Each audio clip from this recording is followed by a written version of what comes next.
IT job కోసం try చేస్తున్నారా? Coding ట్యూటర్లో training తో పాటు స్టైఫండ్ అండ్ 100% జాబ్ గ్యారంటీ. నమస్తే, నేను Keshav. Welcome to Suman TV.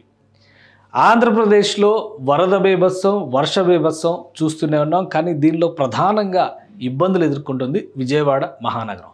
Vijayawada నగరంలో కూడా బుడమేరు వాగు గురించి పదే పదే చర్చ నడుస్తుంది.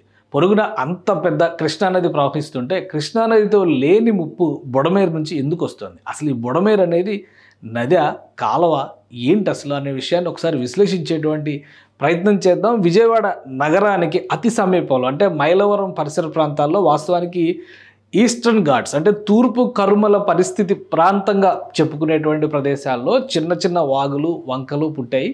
అవి ప్రవహిస్తూ పక్కన ఉన్నటువంటి నదుల్లో కలిసేటువంటి పద్ధతి ఉంది. అయితే బుడమేరు అనేది మైలవరంలో ఉన్నటువంటి తూర్పు కనుమల కొండల్లో పుట్టిన ఒక చిన్న వాగు. అయితే కృష్ణానదికి సమాంతరంగా 170 కిలోమీటర్ల మేరకు ప్రవహించి ఇది కొల్లేరు సరస్సులో కలుస్తుంది. కొల్లేరు సరస్సు గురించి మనకు తెలుసు, దేశంలోనే అతిపెద్ద మంచినీటి సరస్సు.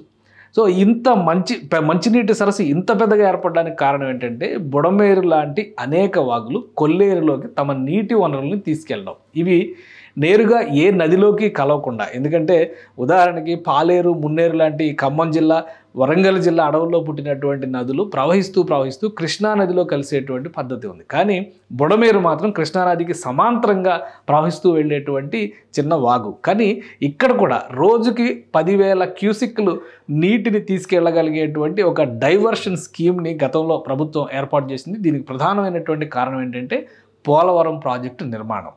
పోలవరానికి దీనికి ఉన్న లింక్ ఏంటి ఒకసారి మనం పరిశీలించేటువంటి ప్రయత్నం చేద్దాం. పోలవరం ప్రాజెక్టుకి సంబంధించి మనం చూస్తే కనుక ఇది పోలవరం ప్రాజెక్టుకు సంబంధించినటువంటి డయాగ్రామ్. అయితే దీనికంటే ముందు మనం చూడాల్సింది పోలవరం నిర్మాణం ఎక్కడ జరుగుతుంది, ఏ విధంగా జరుగుతుంది. మనకు అందరికీ తెలిసిందే, పశ్చిమ గోదావరి జిల్లా పరిసర ప్రాంతాల్లోకి వచ్చేటువంటి, అలానే ఖమ్మం జిల్లా సరిహద్దు ప్రాంతాల్లో వచ్చేటువంటి ప్రదేశంలో పోలవరం డ్యామ్ నిర్మాణం ఇక్కడ జరుగుతుంది. ఇది గోదావరి నది పైన చేస్తున్నటువంటి భారీ నిర్మాణం. అయితే దీనికి సమాంతరంగా ప్రాజెక్టు నిర్మాణం పూర్తి కాకపోయినా కానీ లెఫ్ట్ బ్యాంక్, రైట్ బ్యాంక్ కెనాల్స్ని గతంలోనే ప్రభుత్వం నిర్మాణం చేపట్టింది. దాదాపు 15 ఏళ్ల క్రితమే దీనికి సంబంధించినటువంటి నిర్మాణాలు జరిగినాయి. అందులో ముఖ్యమైనది రైట్ బ్యాంక్ కెనాల్. పోలవరం నుంచి నీళ్లు రైట్ బ్యాంక్ కెనాల్కి తీసుకొచ్చి కృష్ణానదికి అనుసంధానం చేసేది. అయితే దాదాపు 90-80% పూర్తయినటువంటి ఈ కెనాల్ ఖాళీగా ఉన్న నేపథ్యంలో ప్రాజెక్టు పూర్తి కాకుండా కెనాల్లోకి నీళ్లు వచ్చేటువంటి పరిస్థితి లేదు. కాబట్టి 2014-19 మధ్యలో ఉన్నటువంటి చంద్రబాబు నాయుడు ప్రభుత్వం చేసిన నిర్ణయం ఏంటంటే పట్టిసీమ ప్రాజెక్టు నిర్మాణాన్ని చేపట్టింది. పట్టిసీమ ప్రాజెక్టు గోదావరిలో వచ్చేటువంటి ఎక్సెస్ వాటర్ని లిఫ్ట్ చేయడం ద్వారా కృష్ణానదికి మళ్లించేటువంటి ఒక ప్రణాళిక. ఇందులో భాగంగానే ఇక్కడ ఒక కెనాల్ని తీసుకెళ్ళి పట్టిసీమకి సంబంధించినటువంటి కెనాల్ని తీసుకొచ్చి పోలవరం రైట్ బ్యాంక్ కెనాల్కి అనుసంధానం చేశారు. ఇది దాటి ముందుకు వెళ్ళేటువంటి క్రమంలో ఇక్కడ నీటి వనరుల్ని సద్వినియోగం చేసుకునేటువంటి ఉద్దేశంతోనే అప్పటి ప్రభుత్వం చేసినటువంటి ప్రణాళిక BDS అంటే BDC, బుడమేరు డైవర్షన్ స్కీమ్. ఎందుకంటే బుడమేరు నుంచి వచ్చేటువంటి వరదని లేదా నీటిని మళ్లించేటువంటి క్రమంలో ఈ రైట్ బ్యాంక్ కెనాల్ని సమర్థంగా ఉపయోగించాలనేటువంటి ఆలోచన చేసింది. బుడమేరు వచ్చి నేరుగా కొల్లేరులో కలుస్తుంది కాబట్టి కొల్లేరు లేక్ దగ్గరలో ఈ కొల్లేరుకి వెళ్ళేటువంటి క్రమంలో ఇక్కడ మనకున్నటువంటి 2 వనరుల్ని దృష్టిలో పెట్టుకొని ఈ నీటి వనరుల్ని రైట్ బ్యాంక్ కెనాల్ ద్వారా కృష్ణా ఎగువ ప్రాంతం అంటే కృష్ణా నదిలో చిట్ట ప్రాజెక్టు ప్రకాశం బ్యారేజ్ మాత్రమే.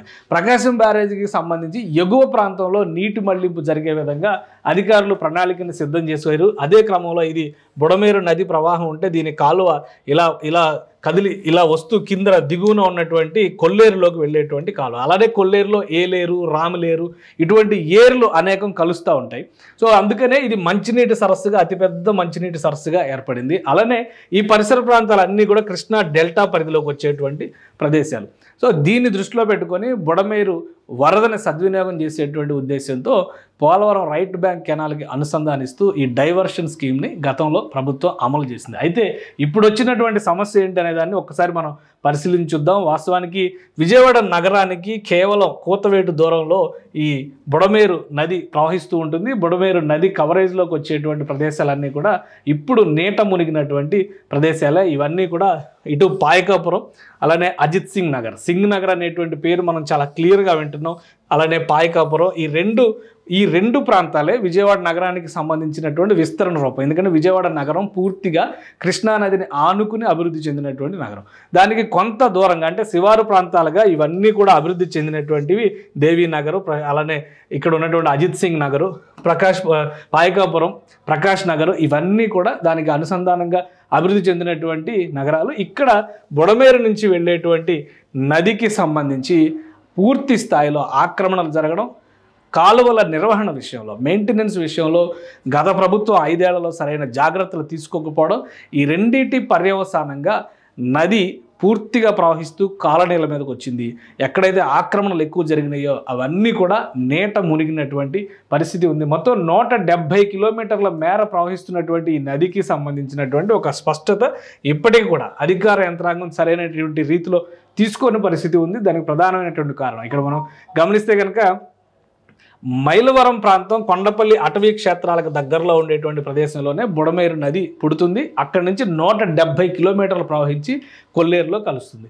సో వీటన్నిటిని దృష్టిలో పెట్టుకుని విజయవాడ ప్రకాశం బ్యారేజీకి ఎగువన ఉన్నటువంటి ఇబ్రహీంపట్నం దగ్గర ఈ నదికి సంబంధించినటువంటి నీరు కలిసేలాగా, అంటే ఈ నీటికి సంబంధించినటువంటి డైవర్షన్ స్కీమ్లో భాగంగా ఈ వెలగలేరు దగ్గర తీసుకొచ్చినటువంటి డైవర్షన్ స్కీమే ఇప్పుడు బుడమేరుకు సంబంధించినటువంటి అదనపు వరద జలాల్ని కృష్ణానదిలో కలపడానికి ఉపయోగించేటువంటి ప్రధానమైనటువంటి కాలువ.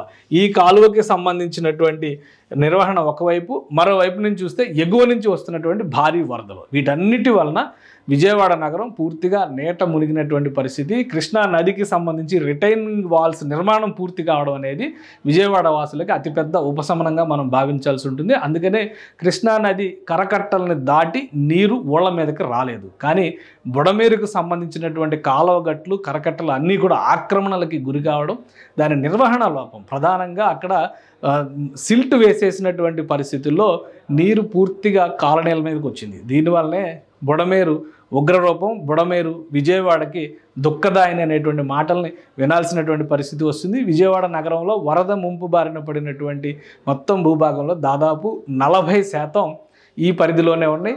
దాదాపు 2,60,000 మంది ఈ ప్రదేశంలోనే నిరాశ్రయులయ్యారు. సో ప్రభుత్వాలు నిర్ణయాలు తీసుకునేటువంటి క్రమంలో రాబోయే రోజుల్లో అయినా కానీ బుడమేరు ఉధృతిని దృష్టిలో పెట్టుకున్నారు. ఎందుకంటే ఇప్పుడు వెలగలేరు దగ్గర చేసినటువంటి నిర్మాణం కూడా రోజుకి కేవలం 10,000 క్యూసిక్ల నీటిని మాత్రమే డైవర్ట్ చేయగలుగుతుంది. అంతకు మించిన వరద వస్తే కనుక వెలగలేరులో ఉన్నటువంటి డైవర్షన్ స్కీమ్ కూడా విఫలమయ్యేటువంటి అవకాశం ఉంటుంది. ప్రస్తుతం వచ్చినటువంటి వర్షాలకి దాదాపు 15,000 క్యూసిక్ల వరద బుడమేరులో ప్రవహిస్తున్నట్టుగా ఒక అంచనా వేస్తున్నారు. సో వీటన్నిటిని దృష్టిలో పెట్టుకుని రాబోయేటువంటి రోజుల్లో విజయవాడ పరిసర ప్రాంతాల్లో నీటిపారుదల వ్యవస్థలపైన మరొకసారి సమగ్ర సర్వే చేయాల్సినటువంటి అవసరం ఉంది.